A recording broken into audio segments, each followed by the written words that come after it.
আহাদুকুম ফালিয়াসকুত, বলেছেন মুহাম্মদ সাল্লাল্লাহু আলাইহি ওয়াসাল্লাম, তোমাদের কেউ যখন রেগে যায়, সে যদি রাগ থামাতে চায় সেজন্য চুপ থাকে। সেজন্য কি থাকে? তাহলে বেশি রাগ আসলে কি গালিগালাজ করবেন, চিল্লাফাল্লা করবেন, 14 গোষ্ঠী নিয়ে গালি দিবেন, কি করবেন? চুপ থাকবো। কি থাকবেন? মনে থাকবে নাকি ওয়াজের ময়দানেই শেষ, বাড়িতে যাইয়া হোতায় লেবেন? চুপ থাকতে রাজি আছেন তো? প্রথমে রাগ আসলে আউযুবিল্লাহ পড়লাম, 2 নম্বরে চুপ থাকবো, 3 নম্বরে বিষ্ণু ইসা ইসলাম বললেন তোমার কার্যক্রম কমিয়ে দাও, লোয়ার ইউর অ্যাকশন, অ্যাকশন কমাও, ডাইরেক্ট অ্যাকশনে যাও না। আমরা কি করি? রাগ আসলে ডাইরেক্ট অ্যাকশন, 1 তালাক, 2 তালাক, 3 তালাক, 22 তালাক, 100 তালাক, শাশুড়ির সুদা তালাক দিয়া ফেলা আছে না নাই? কয় তোর মারে তালাক, তোর 14 গোষ্ঠী তালাক, বিয়ে করছে একটারে তালাক দিয়ে 14 গোষ্ঠী রে, এরকম ডাকাইতে আছে না নাই? আলহামদুলিল্লাহ কিশোরগঞ্জে এগুলা নাই। ওমরে ফারুক যখন খলিফা রাদিয়াল্লাহু তাআলা আনহু, এক লোক তার স্ত্রীকে 100 তালাক দিছে। কয় তালাক? স্ত্রী এসে ওমরে ফারুককে বললেন, ইয়া আমিরুল মুমিনিন, বিচার করেন। কি বিচার? আমার স্বামী তো আমারে 100 তালাক দিছে। কয় তালাক? ওমরে ফারুক বললেন তোমার স্বামীকে ডেকে আনো।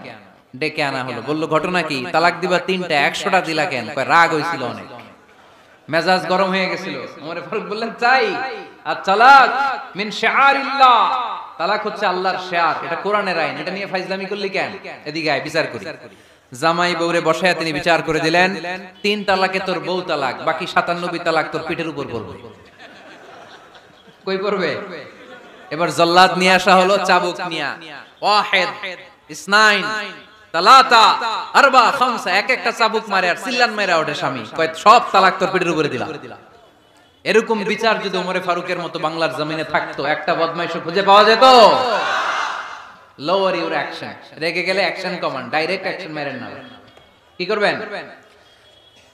কার্যক্রম কমিয়ে দেন। আল্লাহ রাসূল সাল্লাল্লাহু আলাইহি ওয়াসাল্লাম বললেন, ইযা গাদিবা আহাদুকুম ওয়া হুয়া কায়েম, দাঁড়িয়ে থাকা অবস্থায় যদি কেউ রেগে যায়, ফালিয়াজলিস, সেজন্য বসে যায়। ফা ইন যাহাবা আনহুল গাদাবু ওয়া ইল্লা ফালিয়াত্তাজি, বসে যাওয়ার পরেও যদি তার রাগ কমে না যায়, সেজন্য শুয়ে যায়। সুবহানাল্লাহ পড়েন। দাঁড়িয়ে থাকা অবস্থায় রাগ আসলে কি করবেন? বসা অবস্থায় রাগ আসলে, শোয়া অবস্থায় রাগ আসলে ঘুমায় যাবেন। অনেক ভালো মানুষ এলাকার লোকেরা, শোয়া অবস্থায় রাগ আসলে চোখ বন্ধ করে ঘুমায় যাবেন, এরপর সুন্দর সুন্দর স্বপ্ন দেখতে শুরু করবেন। রাগ আর নাই। কত সুন্দর ফিলোসোফার ছিল বিষ্ণু ইসা ইসলাম। এই কথাগুলোর দাম কত জানেন? ওজন কত জানেন? কিভাবে আমাদেরকে তিনি সভ্য বানাতে চেষ্টা করেছেন, কিভাবে আমাদেরকে সুখী সমৃদ্ধ মানুষ বানাতে চেষ্টা করেছেন। দাঁড়িয়ে থাকলে যদি রেগে যাও, বসে পড়ো, বসে গেলেও যদি রেগে যাও, শুয়ে পড়ো। সুবহানাল্লাহ পড়েন। তার মানে রাগ কমানোর 1 নাম্বার ফর্মুলা আউযুবিল্লাহ পড়বেন, 2 নাম্বার ফর্মুলা চুপ থাকবেন, 3 নাম্বার ফর্মুলা অ্যাকশন কমিয়ে দিবেন, দাঁড়ালে বসবেন, বসে থাকলে শুয়ে যাবেন। 4 নম্বরে বিশ্বনবী বললেন, তারপরেও যদি তোমার রাগ কমে না যায়, ঠান্ডা পানি দিয়ে ওযু করো, রাগ কমায় দিবে কে? ওযু করেন ঠান্ডা পানি দিয়ে, রাগ কমায় দিবে কে? আল্লাহ রাসূল সাল্লাল্লাহু আলাইহি ওয়াসাল্লাম বলেন, আর শয়তান ইন্নাল গাদাবা মিনাশ শয়তান, নিশ্চয়ই রাগ আসে শয়তান থেকে। রাগ এনে দেয় কে? একটু আওয়াজ করে বলেন না, এনে দেয় কে? রাগ এনে দেয় শয়তান। ও শয়তানু খুলিকা মিনান নার, শয়তান তৈরি আগুন দিয়ে। শয়তান তৈরি কি দিয়ে? ওয়ান নারু তুতফাউ বিল মা, আর আগুন নিভায় পানি দিয়ে। আগুন নিভায় কি দিয়ে? এজন্য তোমাদের কেউ যখন রেগে যায়, ইদা গাদিবা আহাদুকুম ফালিয়াতাওয়াদ্দা, সেজন্য ঠান্ডা পানি দিয়ে ওযু করে তার রাগটারে ঠান্ডা করে দিবে কে? সুবহানাল্লাহ পড়েন।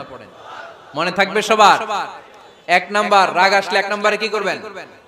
আউযুবিল্লাহ পড়বেন। 2 নাম্বার চুপ থাকবেন। 3 নাম্বার বসে যাবেন, শুয়ে যাবেন। 4 নাম্বার ওযু করবেন। রাজি আছেন? মাথায় ঠান্ডা পানি দিবেন, চেহারায় ঠান্ডা পানির ঝাপটা দিবেন, দেখবেন আপনার রাগকে ঠান্ডা করে দিয়েছে কে? এজন্য আল্লাহ বললেন, আমার মুত্তাকিদের বৈশিষ্ট্য হলো আল্লাযীনা ইউনফিকুনা ফিস সাররাই ওয়াদ দাররাই ওয়াল কাযিমিনাল গায়যা ওয়াল আফিনা আনিন নাস। মুত্তাকিন বান্দারা সুখে দুঃখে দান করে, রাগ ক্রোধ আসলে এটাকে তারা হজম করে। মুত্তাকিনদের ৩ নাম্বার বৈশিষ্ট্য হলো তাদের সাথে কেউ অন্যায় করলে তারা ক্ষমা করে। সুবহানাল্লাহ পড়ে। কি করবেন? ক্ষমা করে দিবেন। মুত্তাকিদের ৩ নাম্বার বৈশিষ্ট্য কি? নাকি অন্তরের মধ্যে দুঃখ কষ্ট রেখে দিবেন? অনেকে আছে অতীতের কষ্ট ভুলতে চায় না, ভুলতে পারে না। কেউ আপনারে ধমকি দিছিল, কেউ আপনার সাথে খারাপ আচরণ করছিল, কেউ আপনারে গালি দিছিল, অনেকে এটারে পেলে পুষে অন্তরে বড় করে রাখে, আছে না নাই? ভুলতে চায় না।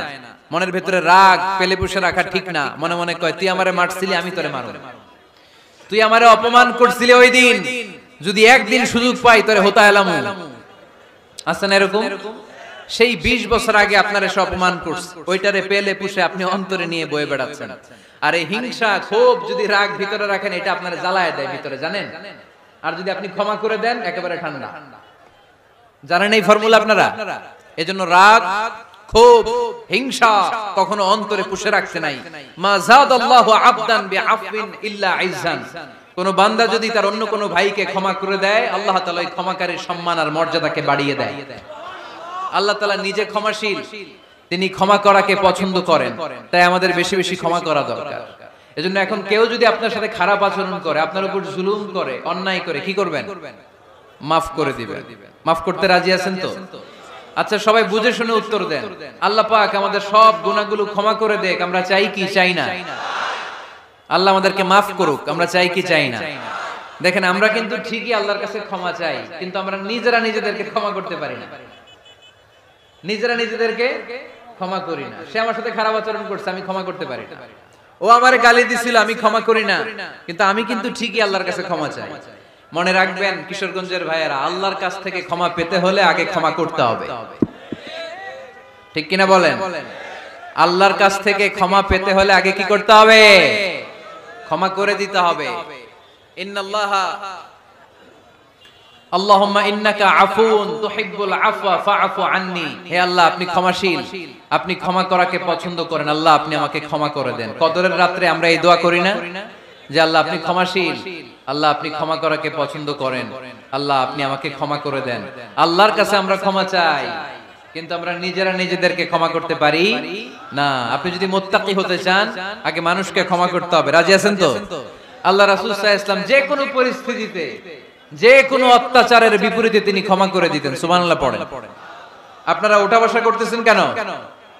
দোয়া করে দেই না? এখনই দোয়া হয়ে যাবে, বসেন। এখনই দোয়া করে দিচ্ছি। কষ্ট হচ্ছে আপনাদের, আমি জানি, অনেক গাদাগাদি, না বললে তো হবে না। এখানে অনেক কষ্ট হচ্ছে আপনাদের। মুত্তাকিদের 5টা বৈশিষ্ট্যের কথা বলেছিলাম। কয়টা? 1 নম্বরে দান করে, 2 নম্বরে রাগকে কমায়, 3 নম্বরে কি করে দেয়? ক্ষমা করে দেয়, মাফ করে দেয়। এজন্য মাফ করার বৈশিষ্ট্য অর্জন করতে হবে প্রিয় ভাইরা। আমরা অনেকেই অন্যের ব্যাপারে অনেক তিক্ত অভিজ্ঞতা, আমারে গালি দিছিল, আমারে ঠকাইছিল, এগুলো ভুলতে পারি না। আছে না নাই? এগুলো ভুলে যান। ভুললে দেখবেন সব ঠান্ডা, হৃদয়টা ঠান্ডা। এবং এটা গবেষণায় প্রমাণিত হয়েছে, যারা অন্যকে ক্ষমা করে দেয় এদের রাতের ঘুম ভালো হয়। যারা অন্যকে ক্ষমা করে দেয় এরা স্বস্তিতে থাকে, এদের কোনো মেন্টাল স্ট্রেস থাকে না, এদের হার্ট অ্যাটাক হয় না, এরা স্ট্রোক করে না। আলহামদুলিল্লাহ পড়ে। আল্লাহ রাসূল সাল্লাল্লাহু আলাইহি সাল্লাম একটা ভরা মজলিসে বললেন, এখন এক সাহাবী এসে এখানে বসবে, এই সাহাবীটা জান্নাতি। সব সাহাবারা অবাক, না জানি তিনি কার কথা বললেন। সবাই দেখতে পেলেন, ইন দ্য মিন টাইম এক আনসারী সাহাবী এসে এই জায়গাটাতে বসলো।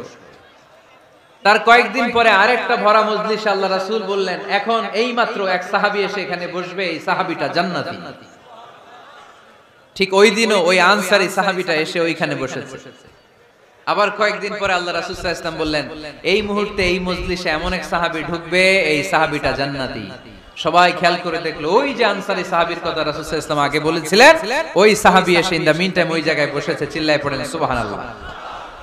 সব সাহাবীরা অবাক হয়ে গেলেন, ঘটনা কি?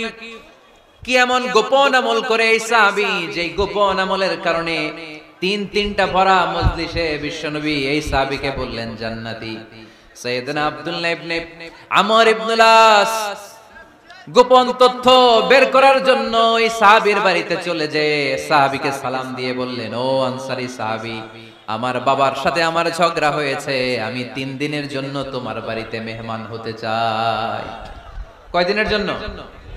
3 দিন। ওই আনসারী সাহাবী বলল, আহলান ওয়া সাহলান, খুশ আমদেদ, আপনি আমার মেহমান হবেন, এটা তো আমার সৌভাগ্য, আসেন থাকেন, এই ঘরে আমি থাকি, এই ঘরটা ফাঁকা, আপনি এখানে থাকেন। এবার আব্দুল্লাহ ইবনে আমর ইবনে আল-আস খেয়াল করলেন কোন গোপন আমল করে কিনা, কোন নেক আমল আছে কিনা এই সাহাবীর, যে কারণে 3 বার বিশ্বনবী এই সাহাবীরে জান্নাতি বলেছে।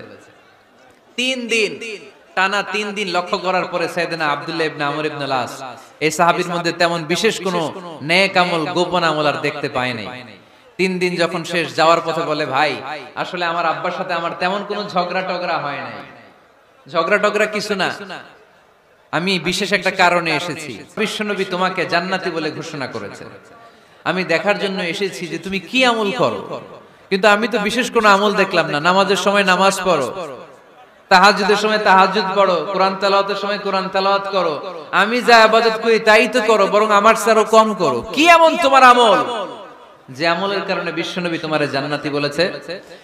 সাহাবীটাকে বলে, আব্দুল্লাহ, আমার জীবনে বিশেষ কোনো আমল নাই, এমন কোন আমল আমি আমার জীবনে করি নাই যে আমলের কারণে বিশ্বনবী আমারে জান্নাতি বলে ঘোষণা দিতে পারে। তবে হ্যাঁ, এমন একটি আমল আছে, প্রতি রাতে ওই আমলটা করে আমি বিছানায় ঘুমাতে যাই, প্রতি রাতে এশার নামাজের পরে আমি যখন আমার বিছানায় ঘুমাতে যাই, আমি আমার অন্তরে কারো ব্যাপারে কোনো ঘৃণা, কোনো ক্ষোভ আমার অন্তরে পুষে রাখি না। সুবহানাল্লাহ পড়ে। কোনো ক্ষোভ, কোনো ঘৃণা, কোনো হিংসা, কারো ব্যাপারে অহংকার, জেলাসি, এগুলো অন্তরে নিয়ে আমি ঘুমাই না। আমি যখন ঘুমাতে যাই, আমি সবাইরে ক্ষমা করে দিয়ে, মাফ করে দিয়ে ঘুমাতে চলে যাই। হয়তো এই আমলটা আল্লাহ তাআলার কাছে অত্যন্ত প্রিয় হতে পারে, এই কারণেই হয়তো বিশ্বনবী আমাকে জান্নাতি বলে ঘোষণা করেছে। চিল্লায় পড়তে হবে আল্লাহু আকবার। এজন্য রাতের বেলায় যখন বিছানায় যান, সব ভুলে যান, কে গালি দিছিল ভুলে যান, কে ঠকাইছিল ভুলে যান, কে অপমান করেছিল ভুলে যান, কার সাথে মারামারি হয়েছিল ভুলে যান। বিছানায় যাওয়ার আগে সবাইরে মাফ করে দিয়ে একটা প্রশান্ত আত্মা নিয়ে ঘুমাতে যান। ওই সাহাবীর মতো আপনারও জান্নাতি বানাবে কে? সুবহানাল্লাহ পড়ে। কয়টা গেল? আর বাকি কয়টা? চিল্লায় বলতে হবে কয়টা? 2 মিনিট সময় হবে আপনাদের শোনার, সবার সময় হবে। 4 নম্বর আল্লাহ বললেন, ওয়াল্লাযীনা ইযা فعلوا فاحشة أو ظلموا أنفسهم ذكروا الله فاستغفروا لذنوبهم। যদি তোমরা মুত্তাকি হতে চাও, মুত্তাকি বান্দার 4 নম্বর গুণ, তারা যদি কোনো অশ্লীল কাজ করে, পাপ করে, সাথে সাথে ক্ষমা চায় কার কাছে? যত পাপ আমরা করি না কেন, ক্ষমার দরজা আমাদের জন্য খোলা রেখেছে কে? সব সময় খেয়াল রাখবেন, কিশোরগঞ্জের যুবক ভাইয়েরা, পাপ হয়ে যেতে পারে, এটা ভেরি সিম্পল। তুমি মিথ্যা বলে ফেলেছো, খাদ্যে ভেজাল দিয়েছো, ওজনে কম দিয়েছো, পরকিয়া করেছো, অবৈধ দৈহিক সম্পর্ক করেছো, ব্লু ফিল্ম দেখেছো, নিজের উপর, নফসের উপর জুলুম করেছো, তারপরেও তোমার জন্য ক্ষমার দরজা খোলা রেখেছে কে? মনে রাখতে হবে, আমাদের পাপ যত বড় হোক, তার রহমতের দরিয়া তার চাইতেও বড়, ঠিক কিনা? আমাদের গুনাহ আর অন্যায় যদি হয় খালের পানির সমান, বিলের পানির সমান, আল্লাহর দয়া সাগরের পানির সমান। আমাদের অন্যায় আর পাপ যদি হয় পাহাড়ের সমান, আমার রবের দয়া আকাশের সমান, ঠিক কিনা? বিষ্ণু বলেছেন, কুল্লুকুম খাত্তাউন ওয়া খায়রুল খাত্তাইন আত-তাওয়াবুন। তোমরা সবাই পাপী। আমরা সবাই কি? আওয়াজ করে বলেন না, আমরা সবাই কি? আমরা যে পাপী, এটা বলতে আপনাদের লজ্জা লাগে? আমরা সবাই কি? শুধু কি পাপী? পাপীর ঘরের পাপী, 14 গোষ্ঠী পাপী। আমি পাপী, আমার বাবা পাপী, আমার মা পাপী, আমার দাদা পাপী, আমরা সবাই পাপী। আল্লাহ রাসূল বললেন, কুল্লুকুম খাত্তাউন, তোমরা সবাই পাপী, ওয়া খায়রুল খাত্তাইন আত-তাওয়াবুন। আর এই পাপীদের মধ্যে সবচেয়ে ভালো পাপী ওই পাপী যেই পাপী পাপ করার পরই তওবা করে, ইস্তেগফার পড়ে, ঠিক কিনা? পৃথিবী না জানুক আমি তো জানি, পৃথিবী না জানুক আমি তো জানি, আমি কি পাপ করেছি হায়, আমার পাপের করলে বিচার, বাঁচার আমার নাই উপায়, দয়াময় প্রভু মাফ করো আমায়, মাফ করো আমায়। পড়েন, পৃথিবী না জানুক আমি তো জানি, আমি কি পাপ করেছি হায়। আমার পাপের করলে বিচার, বাঁচার আমার নাই উপায়। দয়াময় প্রভু মাফ করো আমায়, মাফ করো আমায়। চিল্লায় পড়তে হবে সবাই, আমিন। এজন্য আল্লাহ বললেন, আমার মুত্তাকি বান্দারা যদি ভুল করে, আমার মুত্তাকি বান্দারা যদি অন্যায় করে, সাথে সাথে ক্ষমা চায় কার কাছে? ক্ষমার দরজা আমাদের জন্য খোলা আছে না নাই? আমরা যদি ভুল করি, অন্যায় করি, আমরা পড়ি রব্বানা যালামনা আনফুসানা ওয়া ইন লাম তাগফির লানা ওয়া তারহামনা লানাকুনান্না মিনাল খাসিরিন। ও আল্লাহ, ভুল করেছি, অন্যায় করেছি, পাপ করেছি, গুনাহ করেছি, নফসের উপরে জুলুম করেছি। তুমি যদি মাফ না করে দাও, আমাদেরকে মাফ করার দুনিয়াতে কেউ নাই, ঠিক কি না? এজন্য আল্লাহ বলেন, মুত্তাকিদের 4 নাম্বার গুণ ভুল হতেই পারে, কিন্তু নিরাশ হয়ো না, হাল ছেড়ে দিও না। তোমাদের জন্য আমি আল্লাহর ক্ষমার দরজা খোলা আছে না নাই? 24 ঘন্টা খোলা। সকালে ভুল করছেন, মাফ চাইবেন কার কাছে? দুপুরে ভুল হয়েছে, মাফ চাইবেন কার কাছে? রাতে ভুল হয়েছে, মাফ চাইবেন কার কাছে? কারণ মুমিন বান্দারা জানে, ওমাই ইয়াগফিরুয যুনুবা ইল্লাল্লাহ। মুত্তাকিনরা জানে আল্লাহ ছাড়া গুনাহ ক্ষমা করার কেউ নাই। তাই গুনাহ হলে, পাপ হলে আমরা ক্ষমা চাই কার কাছে? যদি পাপ হয়ে যায়, অন্যায় হয়ে যায়, ওযু করে জায়নামাজটা বিছিয়ে চোখের পানি ছেড়ে দেন। চোখের পানি চোখ বেয়ে নাকের ডগাবে জমিনে পড়ার আগে ওই অনুতপ্ত বান্দার জীবনের সব গুনাহ মাফ করে দেয় কে? চোখের পানি ছেড়ে আল্লাহরে বলেন, আল্লাহ ওমাই ইয়াগফিরুয যুনুবা ইল্লাল্লাহ,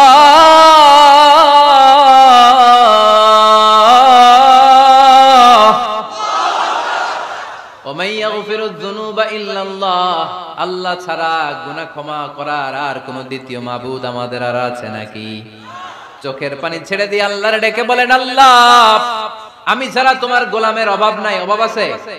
আমি ছাড়া তোমার বান্দার অভাব নাই, আমি ছাড়া তোমার গোলামের অভাব নাই, কিন্তু তুমি ছাড়া আমার কোনো রব নাই, ঠিক কি না?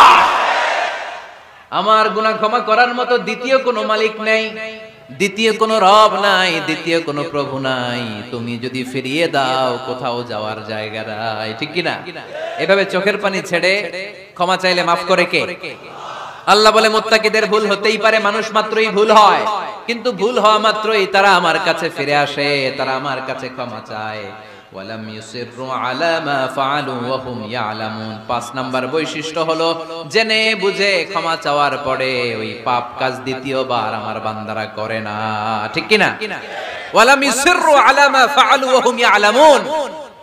5 নাম্বার বৈশিষ্ট্য, মুত্তাকিদের সর্বশেষ বৈশিষ্ট্য হচ্ছে জেনে বুঝে তারা পাপ কাজ রিপিট করে না।